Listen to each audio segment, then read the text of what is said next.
और आज अमेरिका से बहुत बड़ी खबर आई। सुबह सुबह यह पता चला कि पूर्व राष्ट्रपति डोनाल्ड ट्रंप पर जानलेवा हमला किया गया। अमेरिका जैसे देश में पूर्व राष्ट्रपति पर हमला, वो भी खुलेआम लोगों के बीच में, ये बहुत बड़ी बात है। इस हमले की पूरी डिटेल हम आपको बताएं, उससे पहले जरा देख लीजिए। आपको यह बताते हैं कि जिस समय ट्रंप पर हमला हुआ उस समय वो कहां पर थे, यानी कि ट्रंप की पोजीशन कहां पर थी, और ट्रंप की सुरक्षा में तैनात स्नाइपर यानी कि निशानेबाज सुरक्षाकर्मी कहां पर मौजूद थे, यह भी आप देख लीजिए। कुछ इस तरह से ट्रंप पर 400 फीट दूर से हमलावर ने हमला किया। उनके ठीक पीछे लोग बैठे थे और इसी तरह से वहां पर लोग ट्रंप के ठीक पीछे बैठे हुए थे, जैसे इस ग्राफिक्स में आप देख सकते हैं। और कुछ इसी तरह से स्नाइपर पीछे की तरफ तैनात थे। लेकिन स्नाइपर्स की चौकसी के बीच भी हमलावर ने ट्रंप को टारगेट किया और गोली चला। वो तो गनीमत रही कि ट्रंप बाल बच गए और गोली सिर्फ उनके कान को छूकर निकल गई। आपको एक रिपोर्ट दिखाते हैं। सिर्फ चंद मिलीमीटर की दूरी से बच गए डोनाल्ड ट्रंप और काल बनकर आई गोली कान के ऊपरी हिस्से को सिर्फ छूकर निकल गई। ये तय था कि ट्रंप का दाहिनी तरफ हुआ 1 मिलीमीटर का भी मूवमेंट कान की जगह उनके चेहरे को भेद सकता था। और फिर जो तस्वीर उभरती वो दुनिया के सबसे ताकतवर मुल्क के लिए ही नहीं, सारी दुनिया के लिए बहुत गलत संदेश दे सकती थी। लेकिन ट्रंप खुशकिस्मत थे, गोली उनके कान को छूकर निकल गई।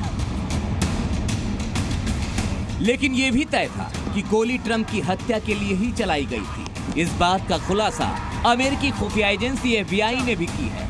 उनके मुताबिक ट्रंप की हत्या की कोशिश की गई थी। यह हमला जानलेवा था और पूरी साजिश रची गई थी। घटना अमेरिकी समय के मुताबिक शनिवार शाम 6:15 के करीब की है। ट्रंप पेंसिल्वेनिया के बटलर शहर में रिपब्लिकन पार्टी के समर्थकों को संबोधित कर रहे थे। लाल टोपी पहने ट्रंप बिना टेलीप्रॉम्प्टर लोगों को सीधा संवाद कर रहे थे। ट्रंप ने कहा, take a look at what happened, और फिर गोलियों की आवाज आती है। ट्रंप अपना हाथ कान की तरफ ले जाते हैं और फिर वो पोडियम की आड़ में झुक जाते हैं। उनको देखकर सब झुक जाते हैं। कोई जान नहीं पाता, सिर्फ चीख पुकार मच जाती है। बहुत से लोग तो समझ ही नहीं पाते कि आखिर हुआ क्या है। सुरक्षा कर्मियों की आवाज से पता चलता है कि गोली चली है। ट्रंप के साथ सुरक्षा कर्मी भी उनके चारों तरफ झुक जाते हैं। इस बीच सुरक्षा में तैनात सीक्रेट सर्विस के एजेंट भी उनके पास हथियारों से सुरक्षा घेरा बना लेते हैं। उसके करीब 90 सेकंड तक ट्रंप सुरक्षा कर्मियों के साथ इसी तरह झुके रहते हैं। इस बीच ट्रंप की सुरक्षा में तैनात इन स्नाइपर्स ने ऊंची इमारत पर बैठे शूटर को गोलियों से छलनी कर ढेर कर दिया। करीब 90 सेकंड के बाद ट्रंप दोबारा खड़े होते हैं। उनका एक हाथ कान पर है। उनके चेहरे पर खून दिखता है। हमले के बाद पहली बार उनका चेहरा दिखता है और वो गुस्से में भरे हुए नजर आते हैं। सीक्रेट सर्विस के एजेंट उन्हें घेर कर ही सीढ़ियों से उतारते हैं और फिर गाड़ी में बैठने से पहले भी ट्रंप एक बार फिर हाथ उठाकर समर्थकों में हुंकार भरते दिखाई देते हैं कि वो झुकेंगे नहीं।